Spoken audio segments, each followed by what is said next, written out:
سکندر اعظم نے 32 سال کی عمر میں آدھی دنیا فتح کر لی تھی.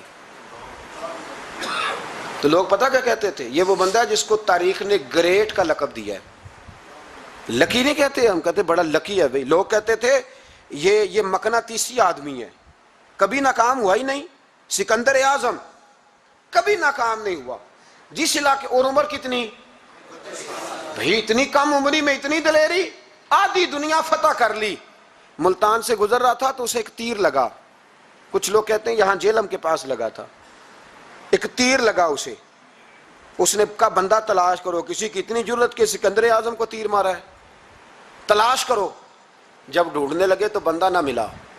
تو سکندر نے حکم دیا کہ جس کی آنکھ چمکتی ہے اسے قتل کر دو. مرد بھی مارے، بچے بھی مارے، بوڑھے بھی مارے.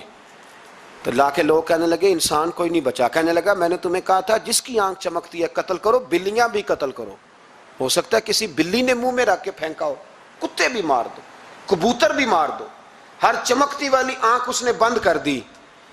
یونان کے قریب ایک بستی کا رہنے والا سکندر عراق کے شہر بابل میں تھا. ملیریا بخار ہوا. کیا کہتے ہیں ہم، چند ٹکیوں کی مار ہے، دوائی کھا لو ٹھیک ہو جائے گا. ملیریا بخار ہوا. 32 سال، کچھ لوگوں نے کہا نہیں 2 مہینے کم، 33 سال عمر ہو چکی تھی. تو سکندر اعظم زمین پہ بیٹھا ہے، ایڑیاں رگڑ رہا ہے. موت کا جھٹکا لگا، موت کا. ہوئے نامور بے نشاں کیسے کیسے، زمین کھا گئی نوجوان کیسے کیسے. جگہ جی لگانے کی دنیا نہیں ہے، یہ عبرت کی جا ہے، کوئی تماشا نہیں ہے. ایڑیاں رگڑ رہا ہے. 2 ہفتے کا سفر رہ گیا تھا گھر پہنچنے کا. تو سکندر ایک صوبے کا، ایک ملک کا، ایک چھوٹے سے علاقے کا سربراہ نہیں. سکندر آدھی دنیا فتح کرنے والا. پلیٹ میں رکھ کے کسی نے حکومت نہیں دی، خود محنت کر کے فتح کی. لیکن سکندر ایڑیاں رگڑتا ہے، زور زور سے زمین پہ مارتا ہے اور کہتا ہے کوئی ہے جو مجھ سے میری ساری سلطنت لے لے اور مجھے صرف 2 ہفتے کی زندگی لے دے. میں پردیس میں نہیں مرنا چاہتا، گھر مرنا چاہتا ہوں. کوئی مجھے 2 ہفتے کی زندگی، 2 ہفتے کی، کوئی 2 ہفتے. مٹی دیں تو مٹی رہنا ایویں کا دی بلے بلے. اج مٹی دے اتے بندے آتے، کل مٹی دے تھلے. کا کوئی مجھے مہلت لے دے. لیکن رب کا قانون ہے، جب وقت آ جاتا ہے پھر مہلت. میرے بھائی اپنی زندگی نہ عاجزی میں جھوک کے، سادگی میں، کونے میں. دنیا کے پروٹوکول ختم ہوں گے. اصل پروٹوکول وہ ہے جو اللہ قیامت کے دن عطا فرمائے گا.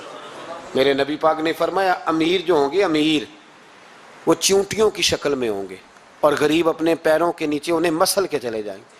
یہ وہ والے امیر جو تکبر کرتے تھے. ورنہ تو امیر حضرت عثمان غنی بھی ہیں، حضرت عبد الرحمن ابن عوف بھی ہیں، حضرت سلیمان علیہ السلام بھی ہیں. جو امیر تکبر کرے، اکڑ جائے، اگر امیر ہو عاجزی اختیار کرے تو پھر تو اللہ اسے جنت بھی عطا فرماتا ہے. ہارون رشید کو پیاس لگ گئی تو پانی کچھ دیر سے آیا تو تڑپنے لگا. پانی لاؤ، گلا خشک ہو گیا. گھنٹہ ہو گیا، شور کرنے لگا، جلال میں آ گیا، تڑپ. لاتے کیوں نہیں، جلدی کرو. ہارون رشید تڑپ رہا ہے. امام مالک قریب بیٹھے تھے. خادم کہنے لگا حضور ایک کنواں خشک ہو گیا ہے اور دوسرا آپ کی شایان شان نہیں، پانی صاف نہیں، تو تیسرے سے بندہ لینے گیا ہے، آ رہا ہے. بندہ تھوڑی دیر سے آیا تو ہارون رشید بڑا پریشان تھا. اب بات امام مالک کر رہے تھے تو وہ نہ توجہ اس کی پانی کی طرف تھی. پیالہ پانی کا اندر داخل ہوا تو ہارون رشید کا دل کرتا تھا کہ اڑ کے پانی کے قریب چلا جاؤ. لپک رہا تھا پانی کی طرف. جب پانی آیا اس کو پکڑایا تو امام مالک رحمۃ اللہ علیہ کہنے لگے بادشاہ ذرا ٹھہر جا، ٹھہر جا، پی لے، نہ آگے ہے نا، اب تیرے قبضے میں ہے. ایک مسئلہ مجھے بتا لے پھر پانی پینا. ہارون رشید ایک رات پہلے نا بڑی باتیں کر رہا تھا کہ میں حکومت صحیح چلا رہا ہوں، میرے معاملات بڑے اچھے، اپنی حکومت کی تعریفیں ایک رات پہلے ہو رہی. اب جب پانی پینے لگا تو امام مالک اس کو رات والی بات پہ اسے سمجھانا چاہ رہے ہیں. فرمانے لگے بادشاہ رک جا. رک گیا. آپ فرمانے لگے اگر یہ پانی ملتا ہی نہ، پورے ملک میں نہ ملتا، پھر تجھے پتہ چلتا پوری دنیا میں نہیں. ذرا سوچیں آپ، اگر پانی خدا نہ خواستہ اگر پانی ملے ہی نہ، کہا نہ ملتا، پانی کو کوئی اہمیت تو نہیں نا ہم دیتے، نلکا کھلا ہے تو کھلا ہے، اور اگر ملے نہ تو ہماری بنیادی ضرورت ہے پانی. ایک قدم نہ لوگ چل سکے. کہا ہارون رشید اگر ملے ہی نہ اور اگر تجھے لینا پڑے ایک پیالہ پانی کا تو کیا دے کے لے گا؟ کہنے لگا میں اپنی آدھی سلطنت دے دوں گا، آدھی حکومت اور پانی کا پیالہ لے لوں گا۔ امام صاحب فرمانے لگے چل سمجھ میں آ گیا، پی لے پانی۔ اس نے پی لیا تو پیا اس طرح کہ پانی پیالہ منہ سے لگایا تو اتارا تب بھی جب ختم ہو گیا تو امام صاحب فرمانے لگے پی لیا؟ کہ پی لیا۔ فرمانے لگے ایک مسئلہ اور بتا، اب اگر تو نے پانی پی لیا تیرا پیشاب بند ہو جائے، یہ پانی پینے کے بعد پھر پیشاب آنا بھی ضروری ہے، اگر بند ہو جائے تو پھر کیا دے گا؟ تو امام صاحب کی طرف غور سے دیکھنے، فرمانے لگے سوچ کے بتانا۔ کہنے لگا حضور آدھی سلطنت باقی کی بھی دے دوں گا۔ تو امام صاحب نے رومال اٹھایا کندھے پہ رکھا، چلنے لگے۔ کہاں جا رہے ہو؟ فرمانے لگے اس بادشاہ کے پاس کیا بیٹھنا جس کی پوری سلطنت کی قیمت پانی کا ایک پیالہ ہے۔ ایک پیالہ پانی کا اگر نہ ملے تو آدھی گئی اور پیشاب نہ آئے تو باقی بھی۔ کہنے لگے تو کس سلطنت کی باتیں کرتا ہے؟ کل من علیہا فان، ہر چیز۔ اب یقین کریں ہمارے پاس کو بندہ بیٹھ جائے نا تو ہم اسے ہلنے نہ دیں، ہم اسے کہیں تو تجھے پتہ ہی نہیں اصل بادشاہ میں ہی ہوں۔ میں تو کچھ ایسے لوگوں کی باتیں بھی سنتا ہوں، مجھے لگتا ہے امریکہ میں بھی حکومت یہی بنواتے ہیں، اتنی زبردست گفتگو کرتے ہیں، اتنا اعلیٰ تجزیہ نکالتے ہیں کہ مجھے لگتا ہے سارے ملکوں کے بادشاہ ان سے مشورہ کرتے ہیں۔ اس قدر زیادہ ہم نے اپنے آپ کو تن کے بڑا کر لیا ہے۔ کنٹرول میں رہیں، کنٹرول میں۔ ہلاکو خان نے بڑے لوگ مروائے تھے، بڑے، بغداد میں 20 لاکھ آدمی قتل کروایا اس نے، 20,000 نہیں میں نے کہا، ذمہ داری سے حوالہ دو، کتنے لوگ بولیے؟ 16 لاکھ آدمی اس نے تلوار سے مروایا۔